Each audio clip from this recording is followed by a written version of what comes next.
Irmãs e irmãos de doutrina espírita, uma boa noite a todos. Que Jesus possa trazer a assistência de que cada um de nós esteja necessitando da melhor forma possível. O assunto de hoje está no capítulo 14, Honrai vosso pai e a vossa mãe, e nós temos ali o item 9, Santo Agostinho discorrendo para nós sobre a ingratidão dos filhos e os laços de família. E nós, estudando sobre o tema, lendo aquelas orientações de Santo Agostinho, está lá na parte de instruções dos Espíritos, no capítulo 14, nos perguntamos o que significa o filho para os pais. O que é o filho para os pais?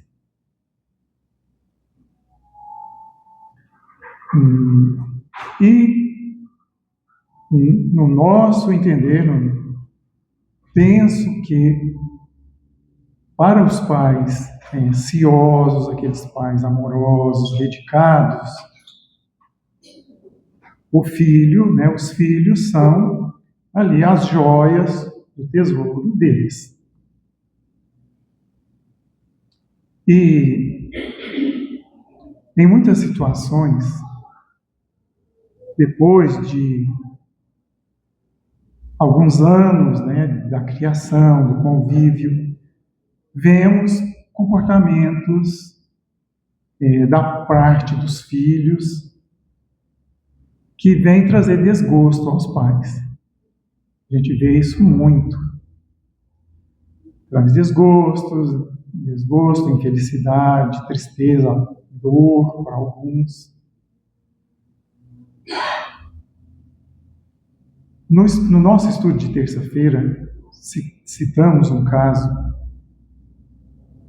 verídico, que eu presenciei e meio de longe, assisti meio de longe, E aí eu peço licença para os companheiros de estudo de terça-feira para repetir o relato aqui.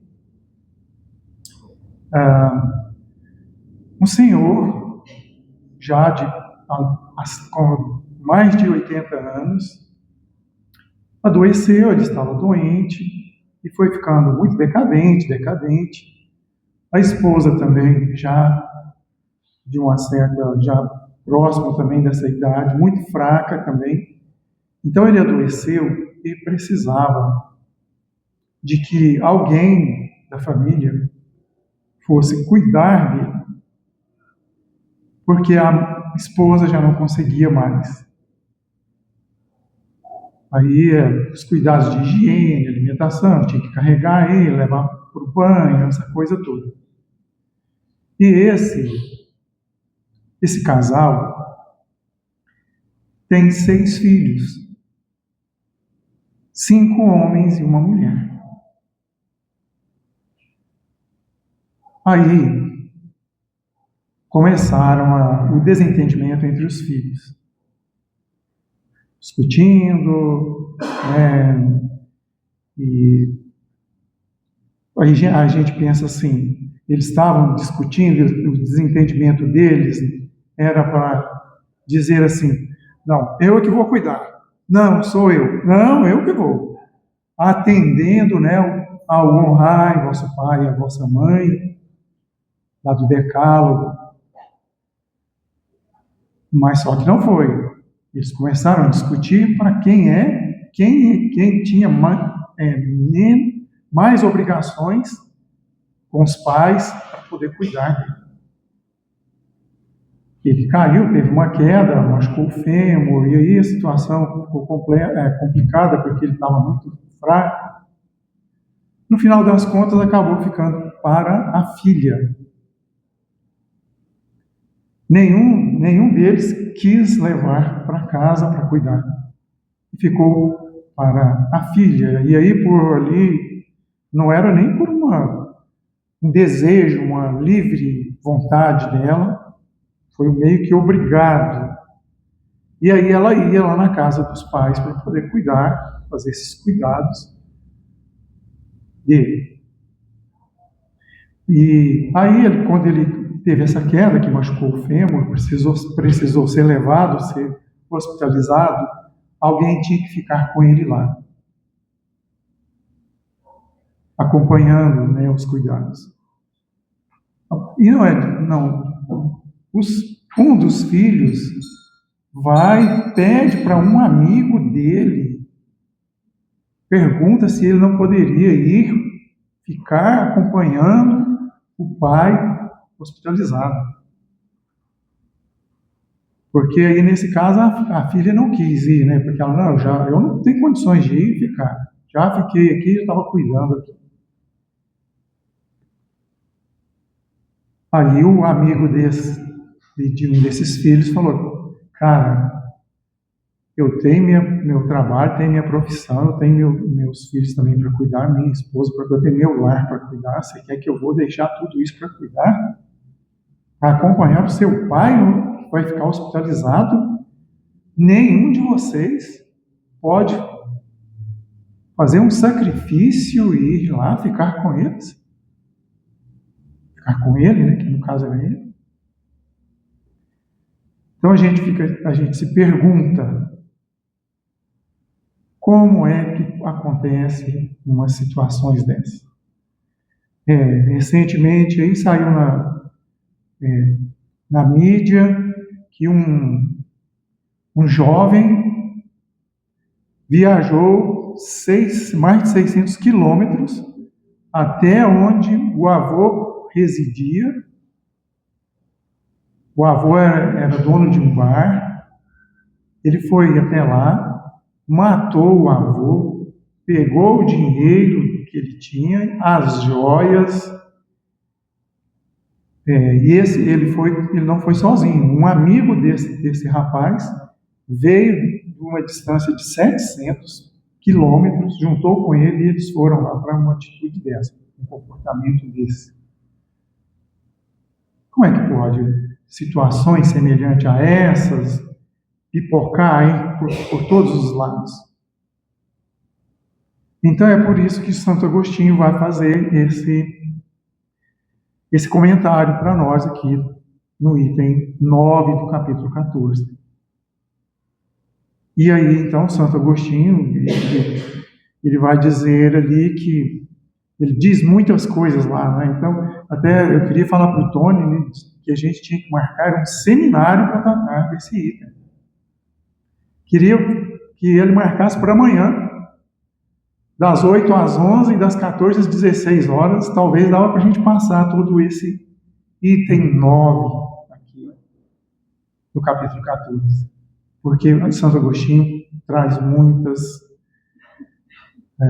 muitas explicações, ele nos relembra muitas coisas que a gente vai esquecendo, nós vamos deixando, vai ficando no esquecimento. Então, Santo Agostinho vai falar ali de lei de evolução, o objetivo da família consanguínea, vai falar do planejamento reencarnatório que todos nós fazemos antes de reencarnar, vai falar da vida no mundo espiritual, como é que ela é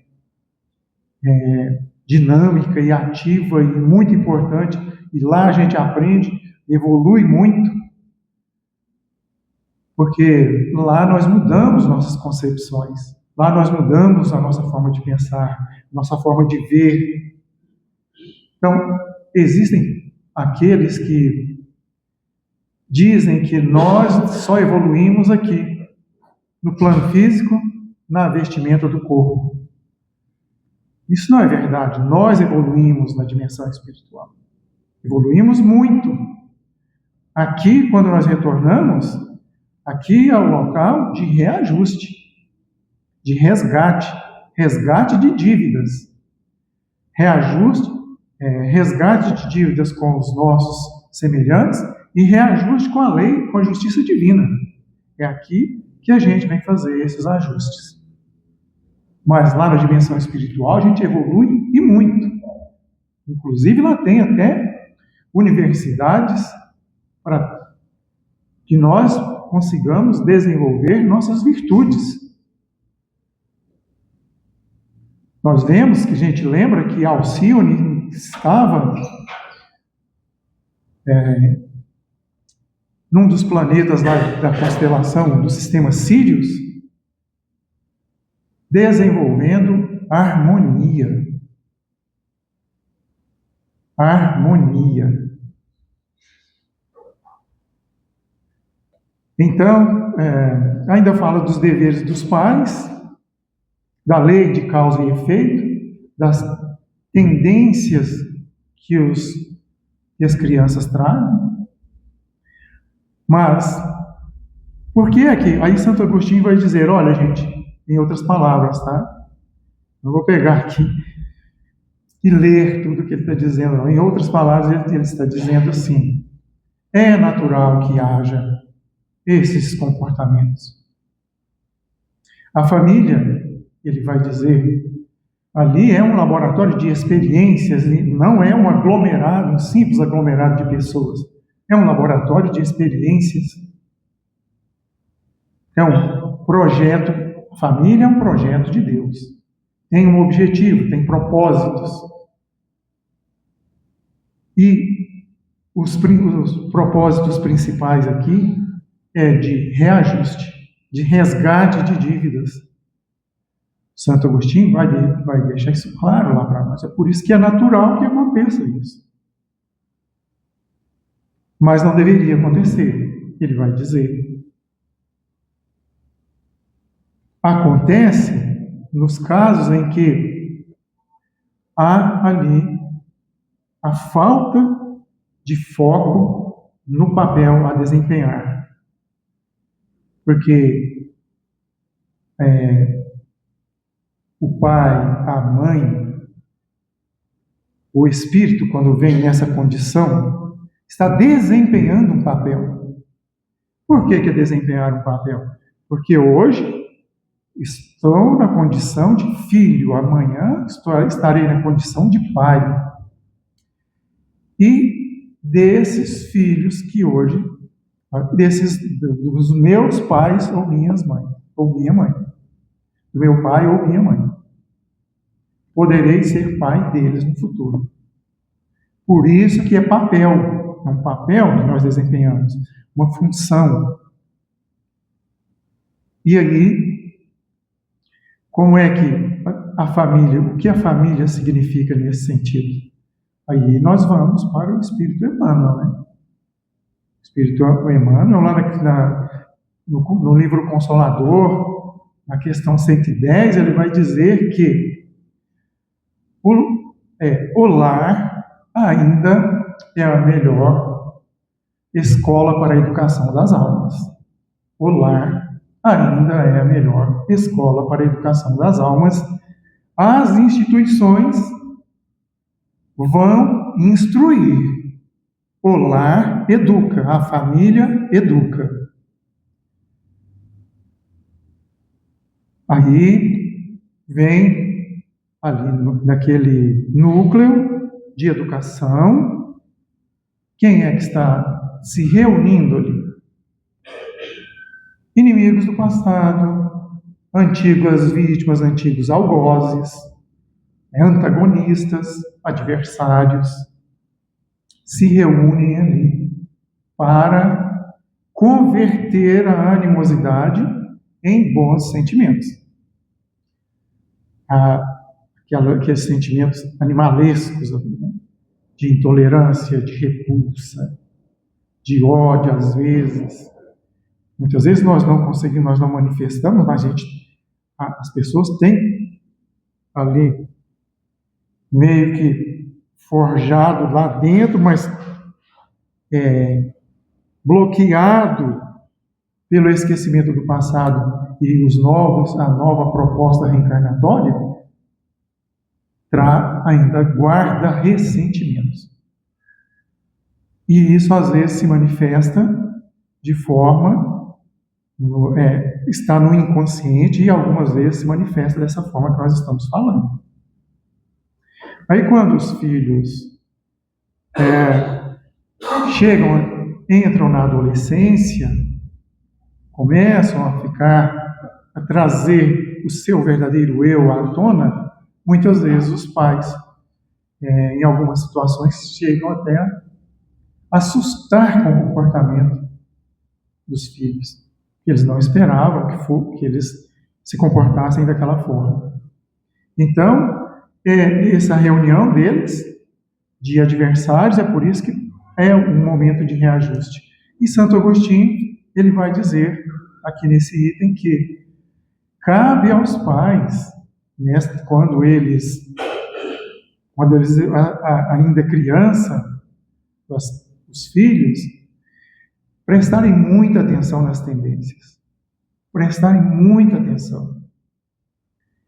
E corrigir, direcionar. Tolher aquilo que for contrário ao bem, à justiça, à bondade. E aí, imprimir no seu caráter as virtudes. Então, Santo Agostinho vai dizer isso. Nós temos no livro Entre a Terra e o Céu, lá no capítulo 10, a Blandina, ela está numa colônia que ela é uma colônia educativa, uma colônia educadora. Lá tem várias instituições de educação para reeducar espíritos, reeducar as almas que retornam para a dimensão espiritual. E tem o educandário das crianças lá, de crianças até 7 anos. E aí no capítulo, nesse capítulo 10, André Luiz e o instrutor vão fazer uma visita nesse educandário, e aí, para visitar uma criança específica, o Júlio, ele faleceu aos 7 anos de idade, afogado no mar, nas águas do mar. O levou, e aí eles foram visitar. Chegando lá, eles encontram um menino indisciplinado, manhoso, igual os daqui, a gente vê alguns daqui, gritando, chorando, pedindo mãe. E aí, ela, com o maior desvelo dela, colocando como uma mãe, tentando o máximo cuidar dele, o Clarencio que é o instrutor de André Luiz, vai dizer: olha, a lei é invariável para todo mundo. Esses espíritos aí, igual o do Júlio, eles estão agora numa espécie de já expiação pelo passado deles. E então ela vai e diz para ele, para o Clarencio: olha, esse não é o pior, tem outros piores do que ele. E que eles ficavam separados, não ficavam junto com as outras crianças no educandário, ficavam num lugar separado para tratamento diferenciado. Clarencio aplicou ali magnetismo nela, um passe, ele adormeceu. Mas aí, quando Clarencio diz que a lei é invariável para todos, aí a irmã Blandina vai dizer para ele assim: olha, a lei é realmente invariável, ela se aplica, vai pegar todo mundo, ninguém vai escapar, a justiça divina. Porém, agora crianças como estas, é uma situação muito aflitiva. E aí ele vai, Clarencio continua, ouvindo a explanação dela, ela vai dizer: por que quando essas crianças retornam por conta do comprometimento delas com o passado delituoso de valores de inversos, de inversão de valores, precisando de educação, precisando de direcionamento, vai encontrar lares despreparados. vai encontrar mães despreparadas, vai encontrar pais despreparados, porque dividem seu tempo, seus recursos, sua capacidade com outras coisas. Não focam na educação, na criação dos filhos. Então, muitos deles não têm a mínima chance de sair daqui com êxito, com uma evolução espiritual a contento. Voltam para a dimensão espiritual tal qual chegou, talvez até em débitos maiores. Porque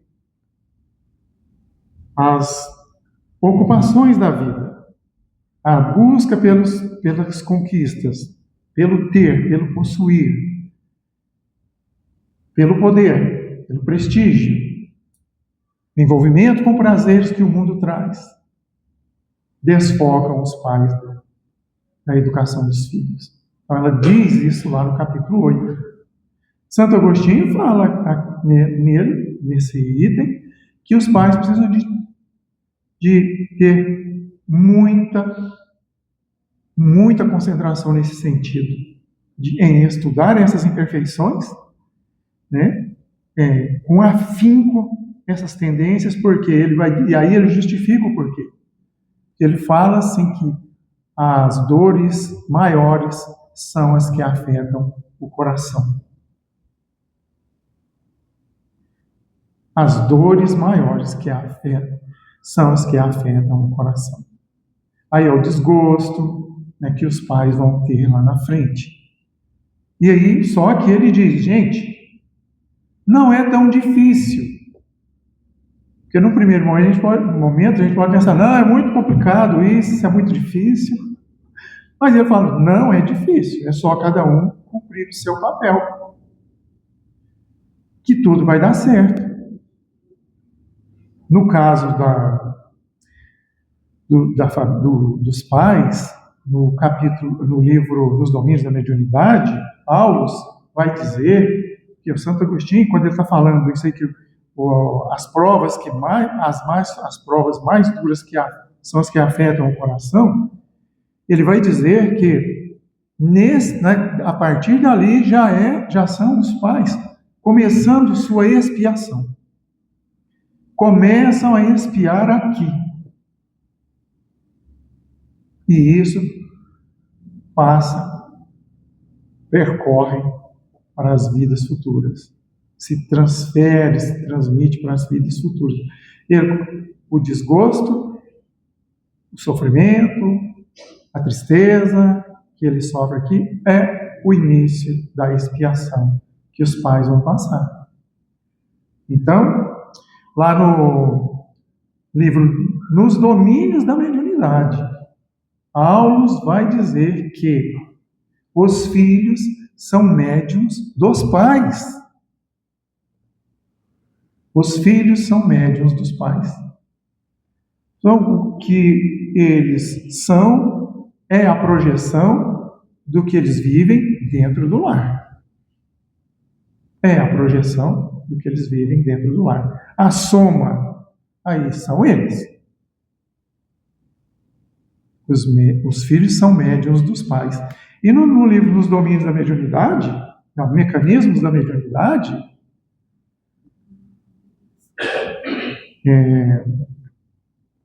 no capítulo 16, lá vai dizer que o lar é o mais vigoroso centro de indução que conhecemos na Terra.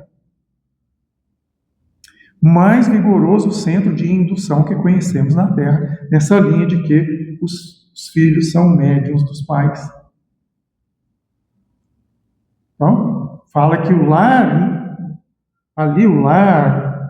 o magnetismo, o psiquismo, o psicoemocional do lar, impõe uma indução magnética nos filhos que vai afetar a sua formação psicoemocional para o futuro. Para o futuro. E começa desde quando a criança reencarna. a Blandina, lá nesse capítulo 10, ela vai dizer ali que muitos pais cometem o infanticídio inconsciente e indireto. Muitos pais cometem esse infanticídio. Infanticídio o quê? É assassinato de crianças. E aí, por quê? Milhares de crianças falecem até aos 7 anos. Milhares de crianças. Aqui no Brasil, em 2024, foram 14.200 crianças de 0 a 5 anos mortas. Foram registradas, né? Faleceram. E em isso aí foi no Brasil em 2025. A ONU traz um número de 4,9 milhões de crianças falecidas de 0 a 7 anos em 2024. 4.900.000 crianças no mundo, né? Aí é no mundo. Aí, dentro disso que a Blandina está dizendo, muitos pais cometem esse infanticídio indireto e inconsciente, não cuidando dos filhos como deveriam cuidar. Nessa fase que é a principal, do 0 aos 7 anos, é ali a ressignificação comportamental do espírito. É a ressignificação.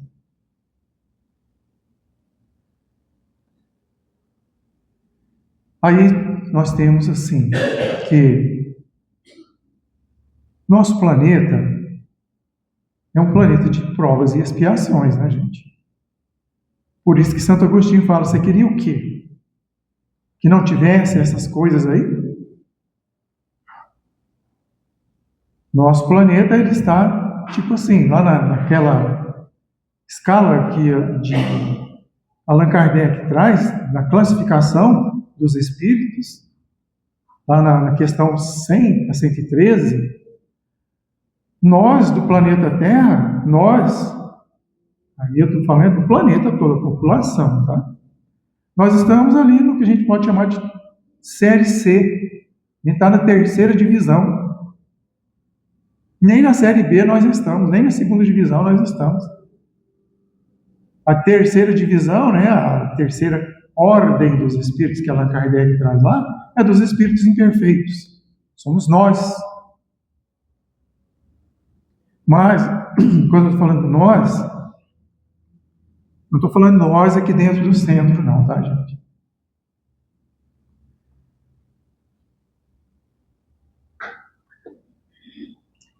Estou me referindo aos 9, quase 9, né, 8 bilhões de habitantes do planeta Terra. Para a gente ter uma noção, todos nós entendemos, né, admitimos que é a doutrina espírita que mais nos esclarece, que mais responde às nossas perguntas, que mais compartilha conosco os conhecimentos sobre o sentido da vida, sobre a evolução. As outras religiões não, nem tanto quanto o Espiritismo. O Brasil tem 200 e tantos milhões de habitantes.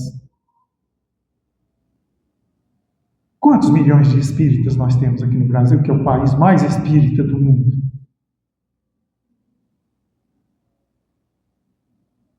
Quantos milhões? A gente não chega entre espíritas que frequentam a casa e simpatizantes, 5 milhões. Talvez 10. A gente não chega nem a 10% da população do país espírita. Tem esse conhecimento, tem esse esclarecimento. Então, é natural isso tudo que nós estamos passando, porque nós não progredimos ainda moralmente. Estamos a caminho. Alguns de nós já desejamos. Alguns de nós já desejamos, e para esses que desejamos, a providência divina vai enviar espíritos da série B,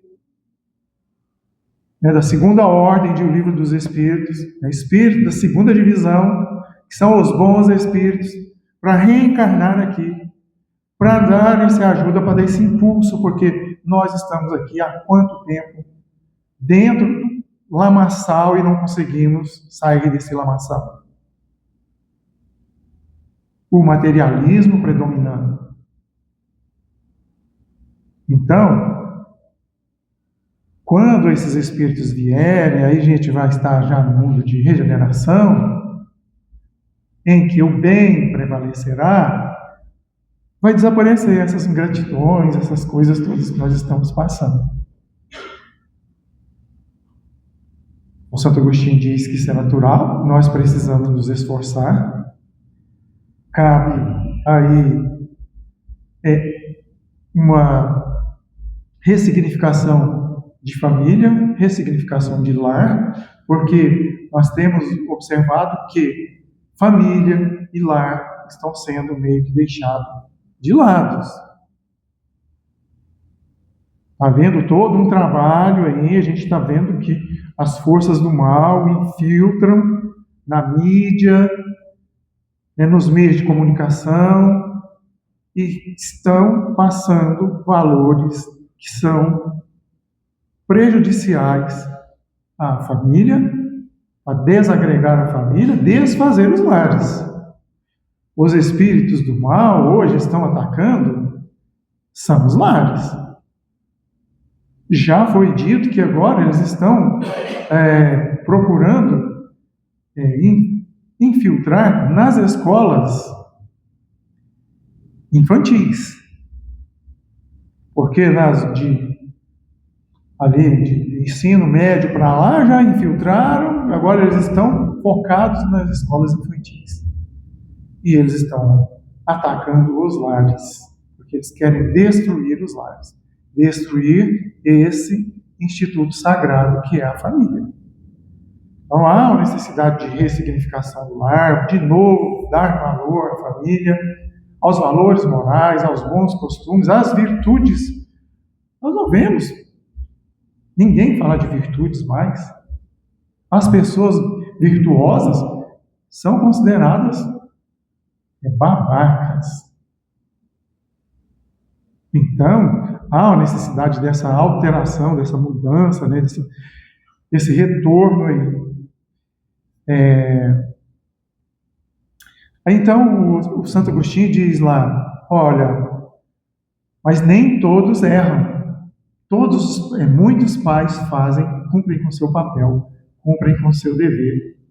E quando eles estão fazendo isso, mesmo que os filhos não estejam, que você está vendo ali um desvio de caráter, uma ingratidão, mesmo que eles estejam agindo dessa forma, os pais deixaram as sementes ali.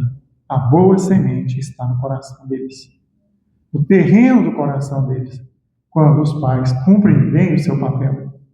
E aí, um dia, no futuro, essa semente germinará. E eles vão cair em si. Assim como a gente viu na parábola dos 2 filhos. O importante é que nós, aqueles que se colocam na condição de pais, quando eles caem em si e nos busquem novamente, façamos como o pai dos 2 filhos, da parábola dos 2 filhos. Recebê-los de braços abertos, com coração amoroso, e trazê-los de volta ao nosso ciclo de influência, nosso círculo de influência. Recebê-los de volta, porque na parábola dos 2 filhos, gente, é uma parábola que traz muitos ensinamentos, ela tem muitos simbolismos ali. Mas nesse caso em especial, o filho se cansou da ordem, da disciplina, do trabalho que ele tinha que desempenhar quando estava com o pai. se rebelou e falou: olha, eu quero minha parte da herança, eu não quero mais ficar aqui. E aí tem o livre-arbítrio. O que o pai fez?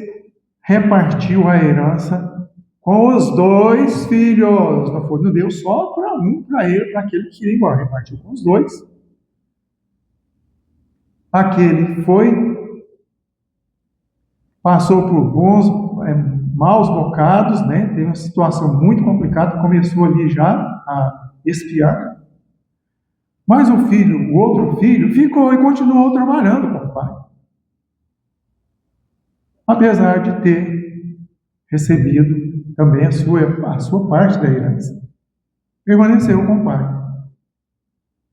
Quando o outro caiu em si, a semente lá germinou no coração dele, caiu em si, quis voltar, percebeu que na casa dele os servos eram muito mais bem tratados do que ele, onde ele estava. Quis voltar, os pais nos receberam de braços abertos, com o coração amoroso. Então, se isso acontecer conosco, é assim também que nós devemos agir, porque muitas pessoas, gente, não recebem os filhos de volta. Por conta de orgulho, aí não recebem os filhos de volta. Então aí Santo Agostinho diz, né, que a gente precisa recebê-los de volta, quando eles voltam, quando eles retornarem, buscando que eles caírem em si. Porque muitas vezes algumas pessoas pensam assim: que ingratidão? O que é uma ingratidão?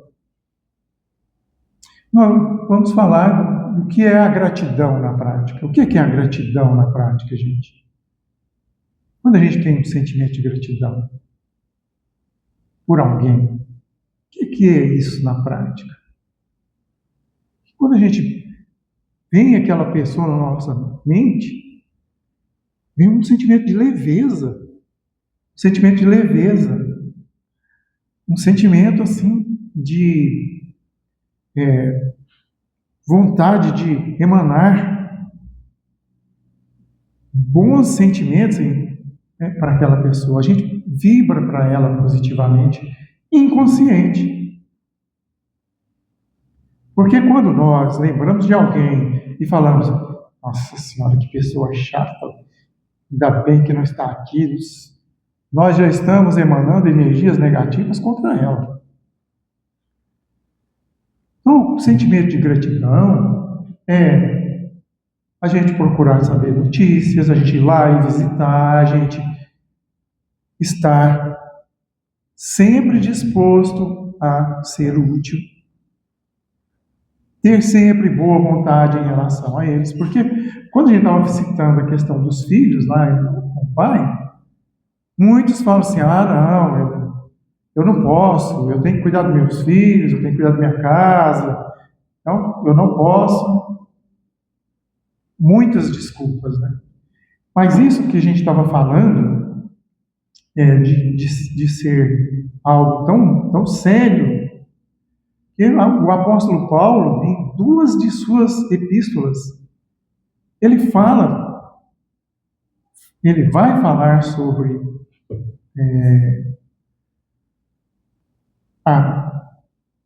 o que significa o papel de pais, o que significa o papel de filhos, como deve ser a convivência dentro de um lar. Está na carta aos Efésios e está na carta aos Tessalonicenses. É o primeiro assunto que Paulo repete. Porque isso, lá naquela época, já era manifesto. A gente já via isso. Na própria lei judaica, tinha um dispositivo chamado Corban. Esse dispositivo permitia aos filhos não cuidar dos pais. Não tirava aquele dever, aquela obrigação dele. É como se tivesse valor, né? É igual a outra lá, querendo que o Constantino, olha, retira a reencarnação ali dos dogmas da igreja para poder salvar a pele dela, como se fosse salvar, né? Então lá tinha esse dispositivo na lei, Corban, que era o seguinte: se os filhos doassem um determinado valor de seu patrimônio, de seus bens, ao templo, estariam isentos, livres da obrigação de cuidar dos pais. Jesus criticou essa lei muitas vezes.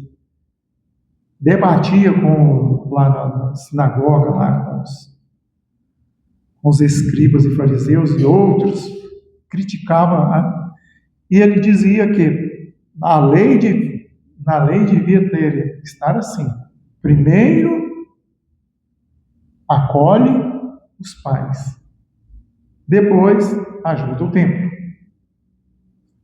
Então, tinha esse dispositivo na lei. Muitos filhos lançavam mão desse dispositivo da lei para não ter que cuidar dos pais nos momentos em que eles perdiam a autonomia. E agora, voltando só um pouquinho na questão de os filhos serem médiuns dos pais, serem os reflexos dos pais. Aqui nesse livro O Espírito da Verdade, no capítulo 27, é uma carta psicografada do Chico psicografou a carta, de um pai que foi assassinado pelo filho, o filho envenenou, e o pai escreve a carta dizendo: olha, meu filho, eu não te desejo mal, eu te amo da mesma forma, eu te perdoo, mas no finalzinho ele vai dizer que Deus, né, que a justiça divina nos permita a nós repararmos o nosso erro. Repararmos os nossos erros. Porque ele estava dizendo que os erros do filho também eram erros dele. Aí fica essa lição, né, de Santo Agostinho, esse lembrete, que ele está simplesmente nos lembrando. Isso aí, nós já sabemos, né, ele simplesmente nos lembra. E